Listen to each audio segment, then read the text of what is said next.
দিমু গো মাই, জামা কিনা তো দিতাম। তোমার জামা কিনে দিতাম, আমার ফুলারে জুতা কিনা দিতাম। আমার তো মাই টিয়া পয়সা নাই। বাপ যেন কই গেছে, কোন দেশে গেছে, খবরই নাই। একটা ফোনও দে না। আমি জি ফুটলি কি অবস্থায় আছি, কিভাবে খাই, রাত্রে ই দিয়েছে। পুত্রে তো কত দেশে খুঁজলাম, পুতের তো আর খুঁজ পাইলাম না। তখন যে আমি আমার পুতের বোরদারে কি জবাবটা দেই, নাতিবতিটা লইয়া কেমনে ঈদটা করব। অনেক জায়গা তো খুঁজ যাইছি, এরে তো কমাই আর পাইলাম না। ও না আব্বা, তুমি আর রঙের মাছ মাইতো না। তোমার ফুলা আসো 7 মাস হইছে, তোমার ফুলা বাড়ি ছেড়ে গেছে। আসো রাত ই দিয়েছে। আসো 3টে উতালে আমি কিভাবে দেশ চলতাছি, কিভাবে খাইতাছি, কত কষ্ট দিন আমার যাইতাছে, এটা আমি জানি আর আল্লাহ জানে। তুমি কিটা বুঝবা?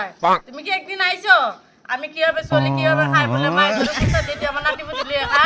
আমি আর আপনার বাড়ি থাকতাম না। আমার জীবন থেকে আইনা আমার বাবা বাড়ি নো বাইগান আম্মা হারাসা দিন খাইতাম। আগো মায়া ওরে তুই যাইস না গো মাই, 2 দিন আগ পড়তো ফুলারে তুই বাচ্চা থাকলে টি দিবামো রাতটা বয়া ঈদ, নাতিবতি ডালে লইয়া তুই তোর বাপের বাড়ি যাইস না, বাড়ি তুই থাক।